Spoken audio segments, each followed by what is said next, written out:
Hey guys, welcome back to Electrical Car Repair Live. Thank you guys for watching and subscribing to the channel. Today will be super helpful video guys to any of you having a Hyundai Tucson 2.4 GDI engine guys, and you need to remove timing cover or replace timing cover or fix oil leak from timing cover. Stay with us, we will explain how to do that, everything from start to finish.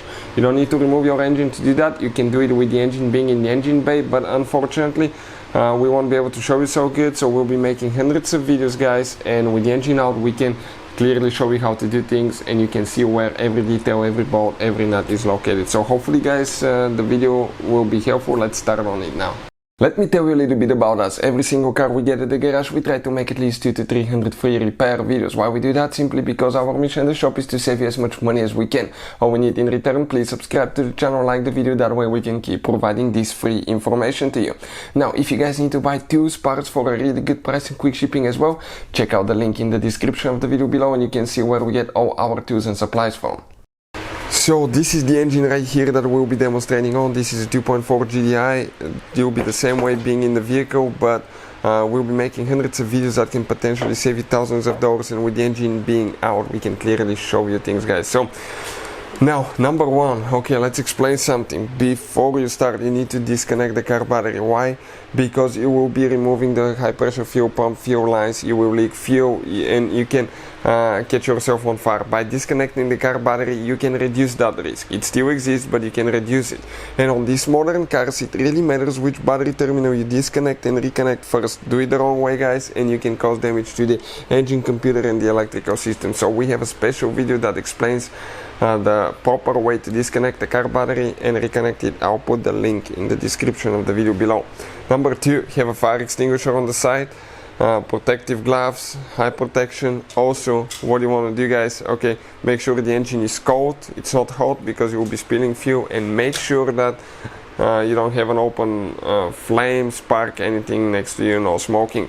Now, with that being said, okay, that's the valve cover right here. In order to remove it now, okay, what do we need to do? We need to come here on the back side. Okay, that's the exhaust VVT solenoid. We need to disconnect it here. We need to go ahead and disconnect the wires for that, and you can even reach through the holes here and squeeze them if you're afraid that you can break them.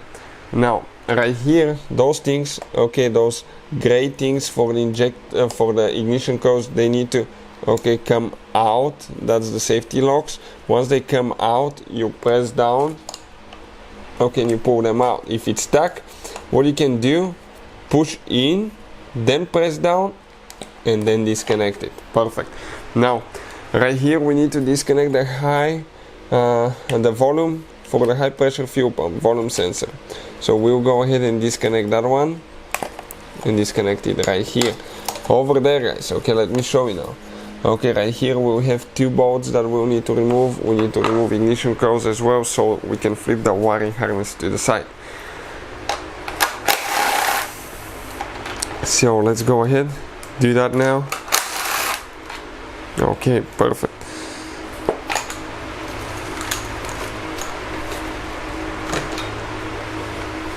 Now we have some there.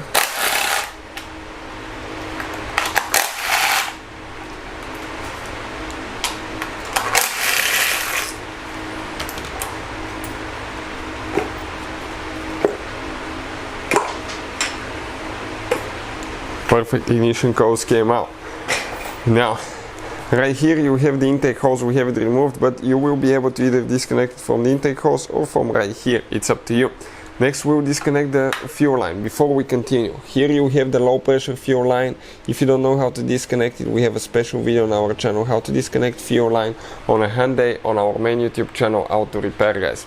Then you will be probably leaking fuel, but carefully disconnect, okay, that line as well. Okay, that's a high pressure fuel line.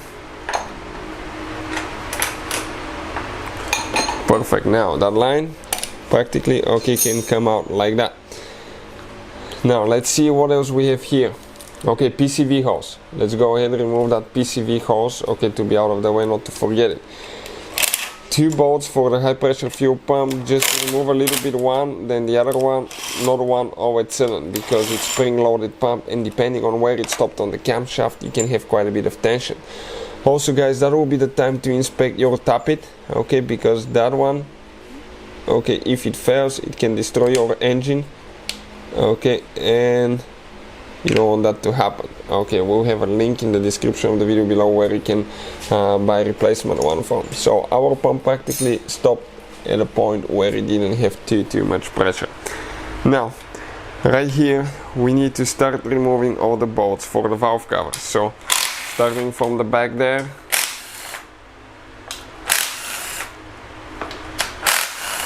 you can see where all the bolts are.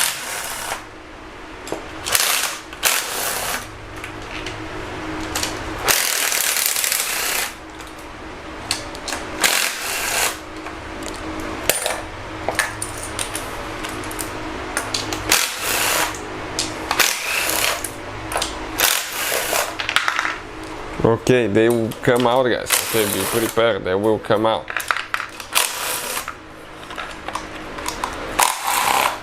Now, in the middle you have 4 more, 5 more. 1, 2, 3, 4, because this one we gotta lose. 2 for the next fuel pump there. We need to remove those as well. Perfect. Now you grab each one of the bolts, okay, and we need to pull them out. Okay, I dropped another one. You have to be kind of like careful, okay, not to drop them. Perfect. So we have a few more here.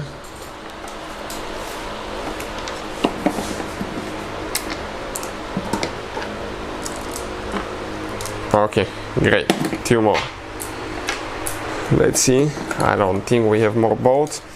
Now right here we have a, okay, that's a mount for a wire. We need to just pull it to the side a little bit. Now that gasket may be stuck depending how bad your valve cover could be stuck depending on how bad the gasket is, and you can see the valve cover came out just like that. So step number 1, before we remove the belt, in order to remove the pulley, we need to pre-loosen the 3 bolts, okay, right here for the water pump pulley. So let's go ahead, pre-loosen those, and we'll continue with the next step. So now let me show you what we'll be doing here. We're going to go ahead, okay, and we will remove the serpentine belt. That's the serpentine belt tensioner. You go counterclockwise, we remove the belt, pull it out, okay, and now that's where things get a little bit more complicated now, guys. In order to remove the crankshaft pulley, okay, the engine will be turning, okay, clockwise and counterclockwise. So what you will need to do in that case, okay, there is a special tool that it can fix the crankshaft so it doesn't move, okay, and it will be able to remove that bolt and get it tight to the required torque specs. Now usually we found a way, okay, to remove it without using special tools, but I will not recommend it. What we're going to do, okay, now we're going to remove the intake manifold. We have it pre-loosened here, so we can, guys, okay, show you where you can install that special tool. There are 2 kinds of tools. One is on the engine starter, one is on the underneath the oil pan on the flywheel, and if you install that tool, it's going to set the crankshaft, and you can remove it. If you don't have that tool, it's something I don't recommend. We usually use, okay, that air compressor that we'll put the link in the description of the video below. The air gun, that's a high torque gun. That compressor pumps all the way to 165 psi, which is unbelievable for that little compressor, and we just practically go ahead, okay, and pre-loosen it with that. So we got our pre-loosened already, but stay with us until the end, and we're going to explain where actually, guys, okay, where you can install the special tool, okay, for the crankshaft. Now that one, our battery is short on it. We need to replace our battery on the little impact, but we pre-loosen it with the big one, and it's still holding a little bit, so we'll go ahead and change the battery and remove it. But this compressor and that impact, usually they don't have problem removing the bolt. Now installation is where you need to get it tight to certain torque specs, and we'll put the we'll have the video on the channel. But now you don't want to, guys, okay, you don't want actually to do that without a special tool, because you will be kind of like guessing how tight it is. Even though it's a keyed pulley, that's a good design,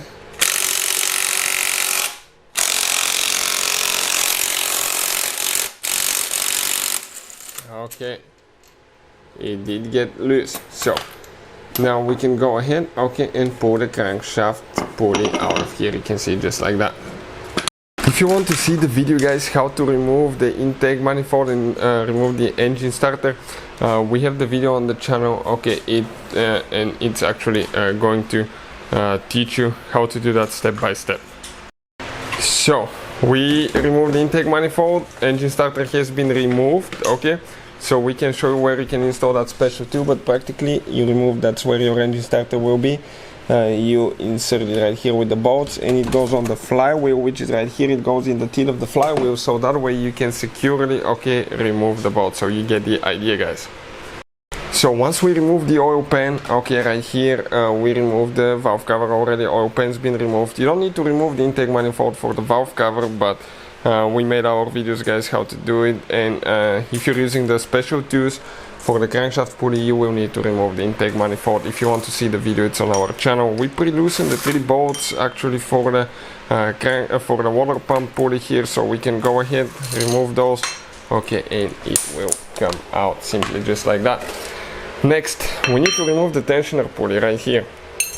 We should not forget to do that. First, that bolt right here, excuse me, is reverse threaded, so in order to get it loose, you go clockwise instead of counterclockwise. Okay, the other way. Nope, we need to use the because it got quite tight, because every time you install the belt you actually get it tight. Okay, it can loose. So let's go ahead, remove that one. Perfect. Now we need to remove that bolt here for the tensioner pulley, because there is one hidden bolt and the timing cover is right there as well.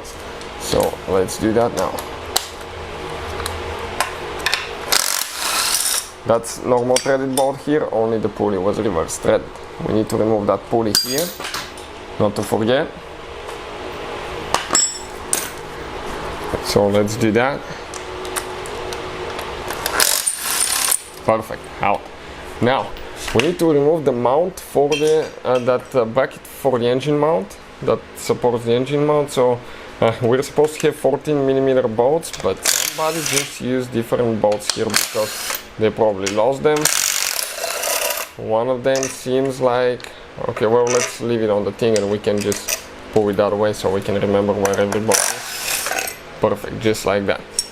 That's the timing cover. Now stay until the end, guys, because if you do something wrong you can severely damage it. Right here we have 2 metal guides that you can pre-soak with penetrating spray, one here, one there, while you're working, so it can start eating that rust, because otherwise, okay, they'll be really stuck and you can have hard time removing the timing cover. We're getting a 12mm socket now, and we start removing the bolts.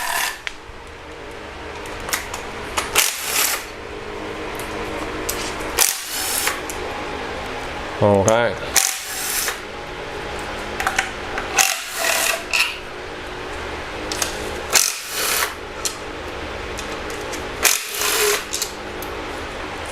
Perfect. Now let's see what else, okay, we can do here.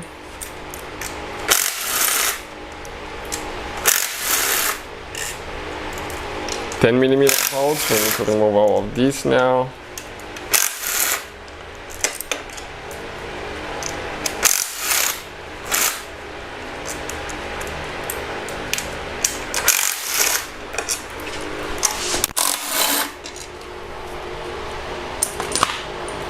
Perfect. Now let's actually go ahead and see if it's going to come out. You have silicone sealant that can be stuck, and these 2 metal guides, don't pry too much. If you do, you can crack it. If it doesn't go, just go a little bit here on every angle.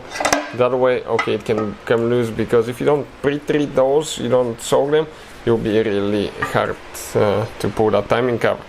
Now that timing cover, you will need to clean the silicone really good. That old silicone needs to just come out, clean it, clean the engine block, the cylinder head here, use rubbing alcohol to make sure that it's not greasy, and later you will need to use a high temp gasket maker, which will put the link in the description of the video below, and you will need to apply on the inner side of the bolts, guys, okay, a thin bead, after that you use the same stuff for the oil pan as well. So you can see timing cover came out. So that's how you guys remove the timing cover. If you have any questions, let us know. Hopefully the video will be helpful to any of you trying to do that. Once you remove it, you can see you can get to the timing chain tensioner, main timing chain guides. You have the oil pump right here, and that's the oil pump timing chain, and the oil pump is one piece together with the balance shaft. And actually, okay, one thing that you should never do, take that pulley apart, because you will mess up the balance shaft and you'll need to buy a new oil pump. Hopefully the video will be helpful. If you want to see how to replace timing chain, video will be on the channel. Thank you for watching and see you next time.